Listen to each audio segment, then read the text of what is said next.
Sa sa ngayon, kailangan organisado tayo. Ayan. Kailangan kalimutan muna natin yung mga differences natin. Ayan. Magkaisa tayo. Natumbok mo. At since Baste, Mayor, susunod ang buong Banatero sa'yo. We will follow your command because you are our leader. We will follow you. nagdeklara na natatakbo yung principal natin who is the Vice President, Sara Duterte, magsimula na tayong kumilos. Yan.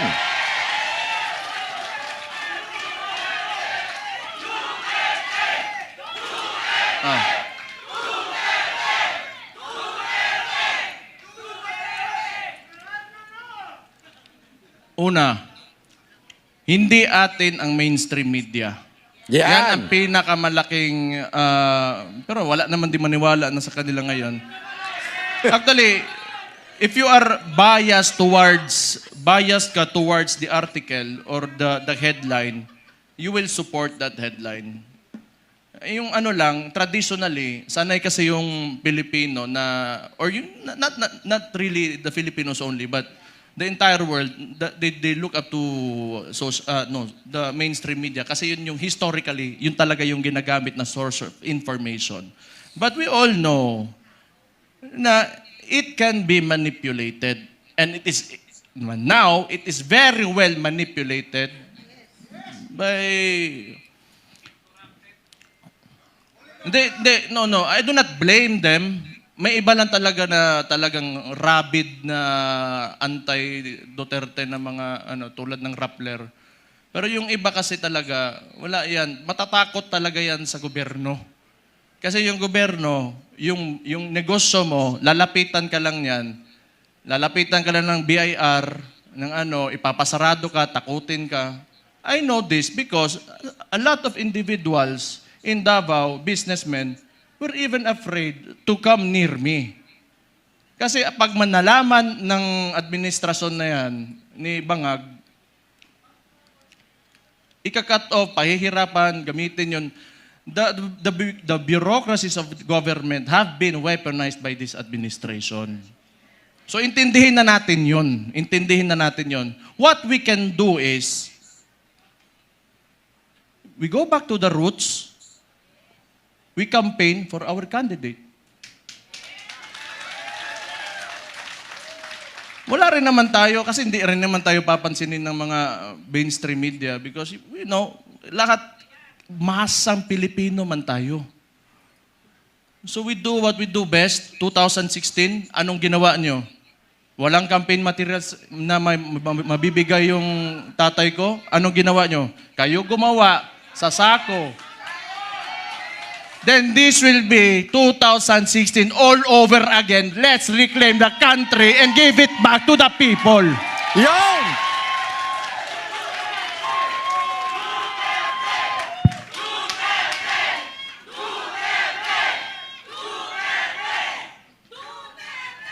I just want to mention yung binanggit yung idol ko rin si Robin Hood Padilla kanina na totoo naman yung mga oligarko na yan.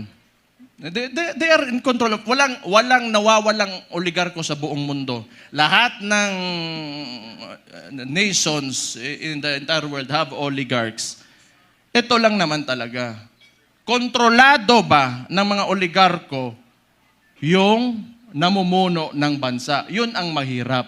Ang kailangan natin, they have to be separate so that yung leader of that country can protect the people from exploitation of these oligarchs. Kaya hanggang ngayon, ayaw pa rin nila sa amin dahil binangga yan, walang iba kundi si Rudy Duterte lang. Yon!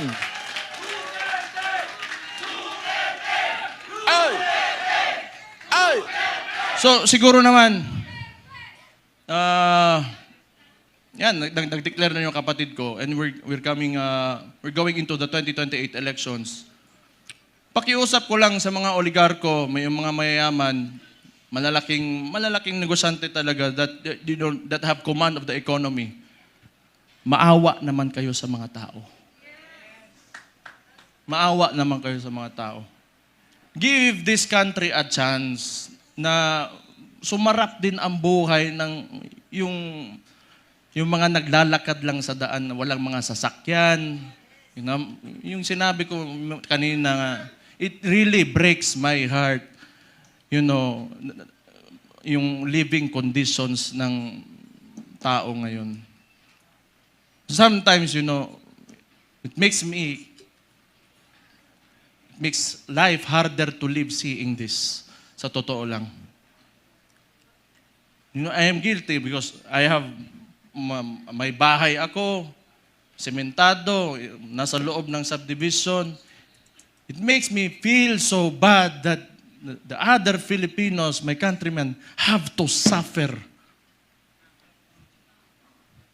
Kaya naman tayo nandito. Alam ko, mahal nyo yung tatay ko dahil alam nyo na talagang minahal at mahal niya yung bansang Pilipinas.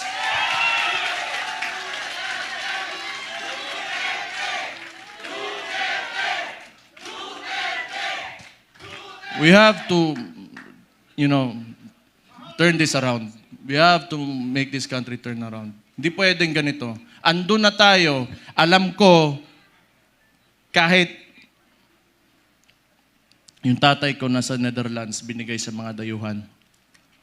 Alam ko, nandito pa rin kayo kasi naniniwala kayo, pinakita ni Rodi Duterte na kaya pala natin angatin natin ang ating bansa. You know what? Kayo lahat mga Pilipino, do not settle for this. You deserve better. You deserve better. Sinasabi ko sa inyo, you deserve better. Kaya, be optimistic, maniwala kayo na we can take our country to greater heights. Sinasabi ko sa inyo, alam nyo na eh. Kaya nga nandito kayo, naniniwala kayo. Just hold on to it. And someday, awa ng Diyos, talagang may Diyos talaga. And may hustisya talaga. Makakamit natin ang Pilipinas natin na pinapanaginip natin. Yon.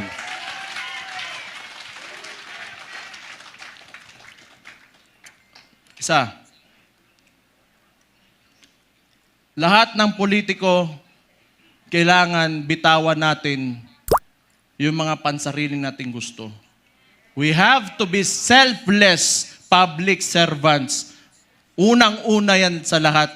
Kung gusto natin talaga umangat itong bansa natin. Sabihin na natin, may nakawan nangyari, bigayan ng pera, whatever.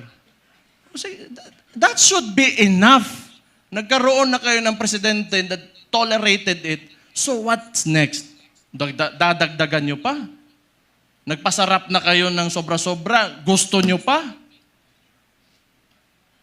Kung swerte na kayo sa buhay, it's time you give back to the people. Huwag niyong pahirapan yung mga tao. Tama na yan. Okay na yan. Siguro yung mga anak nyo maka-aral sa abroad, you can eat, in a very nice restaurants. Tama na yan. That's okay. Isang ulo lang naman ang kailangan namin. Ang ulo ni Bongbong Marcos! Yon!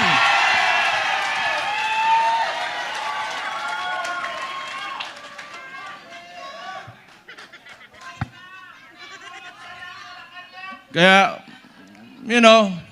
this coalition, if you cannot approach me, you approach Mike Defensor, you approach Bebot Alvarez, you, the congressman, I'm talking to you, if you want to defect, talikuran nyo na yan because alam nyo, kayo, mga politiko, nakatira kayo sa Pilipinas, huwag nyo sirain ang bahay nyo. Yon!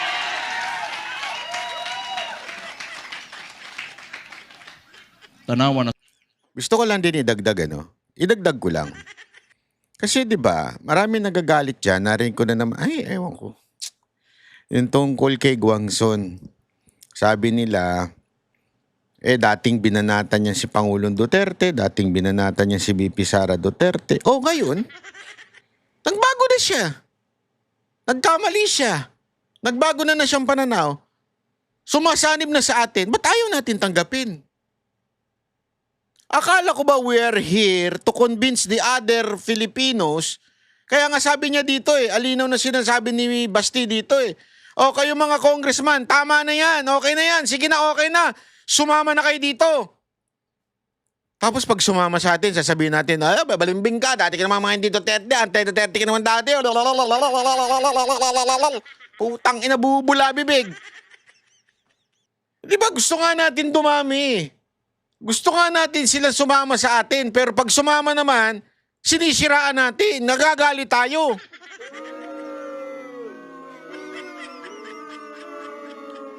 Hindi tayo dapat same na mga pinklawa na may cancel culture. Yung cancel, kinakancel. Ikaw, ayaw ko na sa'yo, cancel. Ano ngayon, kunwari, eto dating anti-Duterte, pero ngayon, nandito na sa atin. Di maganda. Di ba yun naman ang goal natin? Magbaliktaran na lahat ng mga congressman, sumama na sa pinaglalaban natin. Ngayon, nagagalit kayo. Labo nyo. Kanino kayo makikinig? Kay Baste o sa ibang tao? Ako, kay Baste ako. Suko na bugo.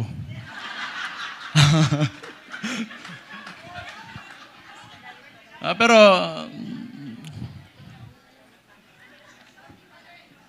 tama yun kasi si Martin, wala naman. Si Bongbong na ang sunod. Tama yun. Si Martin yung talagang mautak na marunong magmaniobra ng Congress Ngayon, baka si Charis.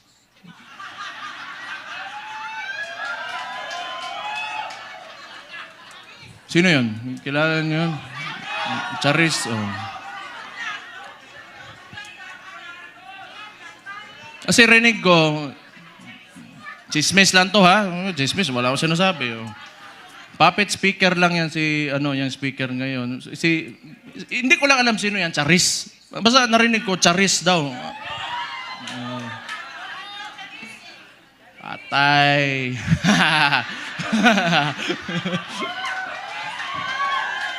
Hala mo diha.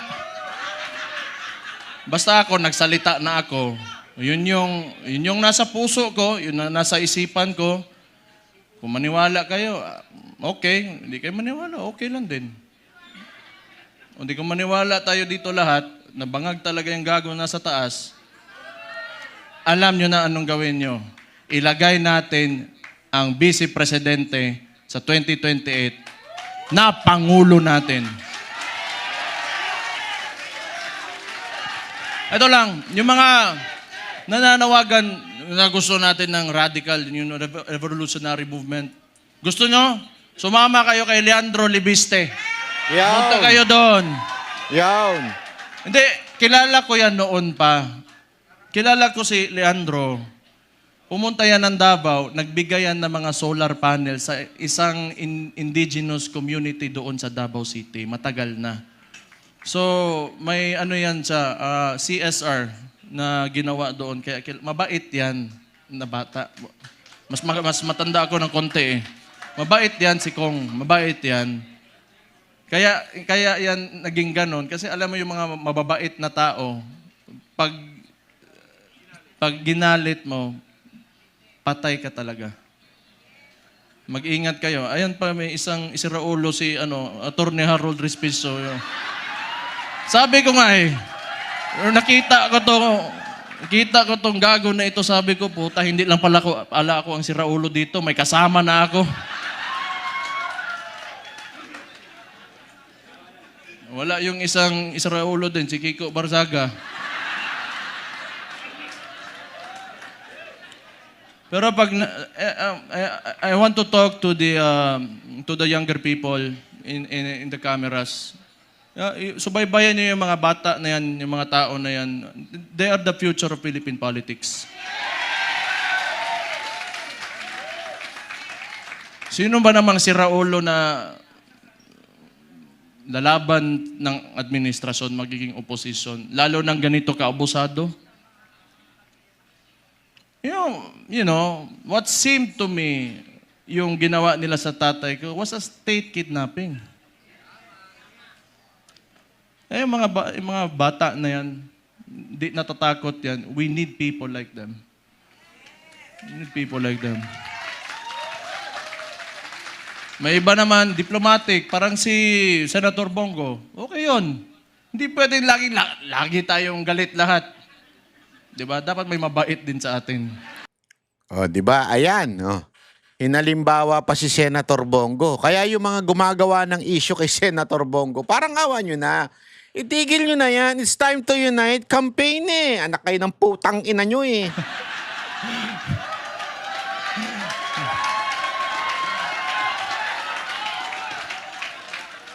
Hindi, good nature na tao si Senator Bongo.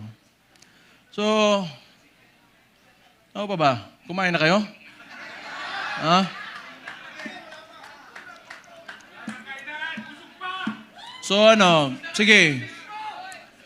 So yung coalition natin, ang tawag nito United Front. So ibig sabihin nun, from the word united, nagkakaisa tayo. Okay? So kung kaya niyong palawakin, yung mga miyembro nyo, magpalawak tayo. Tapos yung mga sinasabi ng mainstream media, i-correct natin. Kasi binabalik nila lagi yung confidential funds ni VP Sara, and yet, sasabihin ko ulit, yung estimated loss to corruption in the Philippines right now, umaabot na sa trilyon. Trilyon against the 125 million na nakihirapan nga silang patunayan. Can you see how absurd that is? So, yung messaging lang, kasi wala sa atin yung mainstream media eh. You try to talk, i-correct nyo. Huwag muna kayo magalit. Be on a level na Kaya nga napaka-importante ng social media eh. Kaya napaka-importante ng mga vloggers eh. Tama si Basti dito eh. 'Di ba? We have to correct what is yung kasinungalingan ng mga media. Ngayon, how are we going to correct this? If busy ang mga vlogger na gumawa ng mga chismis.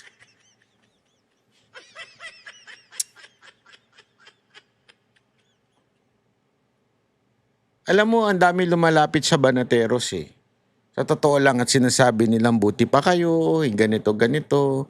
Hindi kayo sumasali sa awayan ng mga vloggers, hindi kayo nagchichismisan, hindi kayo nakikipagsiraan sa isa't isa. Ang dami lumalapit. In one side, natutuwa kami dahil na-appreciate ng tao yun. But the other side, medyo nalulungkot kami.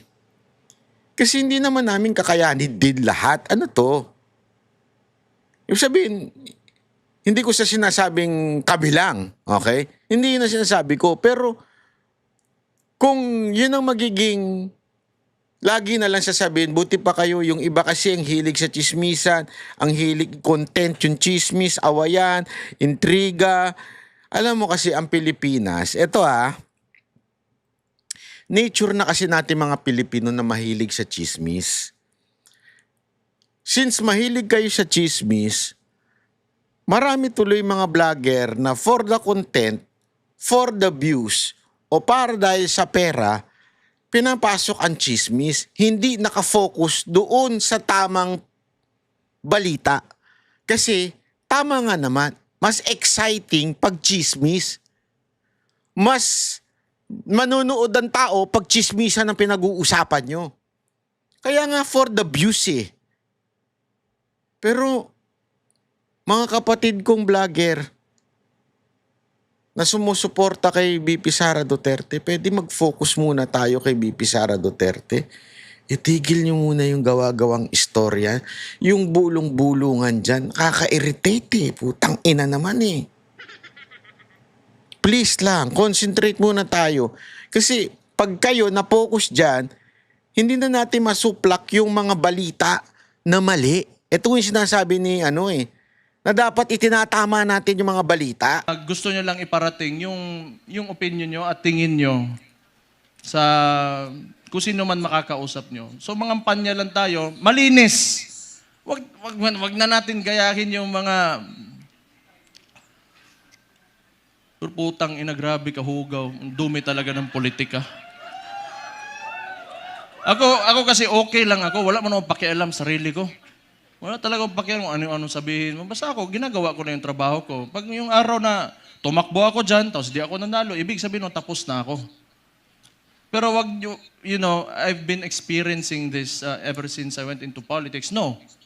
Ever since Rudy Duterte became the president, and the world is a nasty place. It's really nasty. So, tingin ko tama naman yung sinabi ng Vice Presidente. Magkampanya lang tayo, maayos. Kung ano man yung mga plataforma niya, pinakita niya na mga nagawa niya, yun ang sasabihin natin. Huwag na tayong pumatol. Tama yun. Huwag na tayong pumatol. Kasi ayaw ko rin. Ako na lang. Gusto kansawanay man ng Claire. Ante Claire. Masuko. Magagalit na naman yan eh. Alam ko eh. Sasagot na naman yan. Buwang. Buwang. O, kung baliw sila, baliw din ako. Ganun lang naman. Pero alam mo, yung observation ko lang, this is only my observation. Mahirap yung mga tao nakaupo sa, in a seat of power, tapos ganun yung ugali, na mahilig manggipit at mga abuso ng mga maliliit na tao. Patay tayo dyan. Mahirap yan. Kaya ako rin, gusto ko yung nilalabanan ko, malaki rin naman. Para kung makukulong man ako, matatanggal ako sa pagka-mayor ngayon, o mamamatay man ako, at least worthwhile yung ginawa ko at para sa sambayan ng mga Pilipino. They only pick on people na kaya nila eh. They only pick on people na kaya nila. Pero, hindi nila kaya ang masang Pilipino. That will never happen. Hindi nila kaya yun. Bukas na ang mga isipan at mga mata ng Pilipino ngayon. Bakit isa lang nagsasabi na tama? Kayo, hindi nyo alam?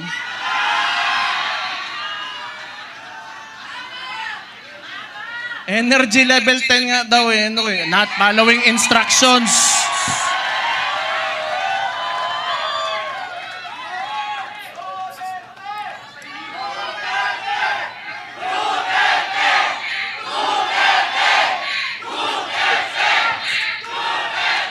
Kayo, nilalagay nyo talaga ako sa alanganin ba?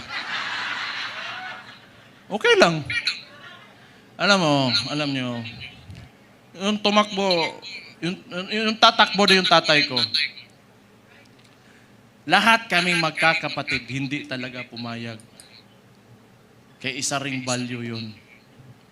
Kasi alam ko talaga, pagka nahamon yun, ibibigay niya talaga buhay niya para sa inyo. Kaya hindi kami pumayag. Pero siguro, tingin ko lang, hindi ko naman pwedeng hulaan yung nasa isip niya, mahal niya talaga kayo at yung bayan niya.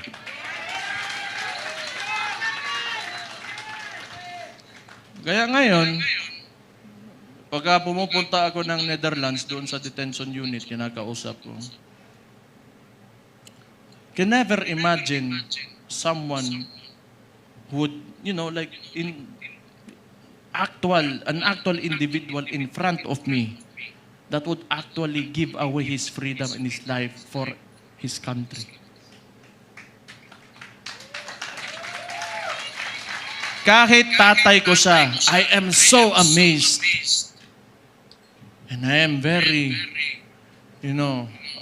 honored that he is my father. Yun, grabe yun.